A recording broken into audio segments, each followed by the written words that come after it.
Hello everyone, welcome back to my channel. In today's video, we are going to learn how to change chat size on Snapchat. This is a useful feature if you want to customize your chat font size for better readability. Now let's dive into the topic. First of all, open your Snapchat app. Make sure that you have already logged in. On your main screen, you can see a chat icon on bottom left. Tap on it. This will open a list of conversation. Now tap on the conversation where you want to change the chat size.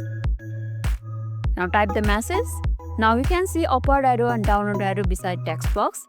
Long press on it. If you take it upward, your chat size will increase, and if you release it, it will be sent. Like that, you can customize your chat size. Either make it bigger or smaller as it is. And that's it. Changing the chat size on Snapchat is a quick and easy way to customize your app experience. If this video made your day a little bit easier, don't forget to like and subscribe for more amazing tips. Thanks for watching, and I'll catch you in the next one.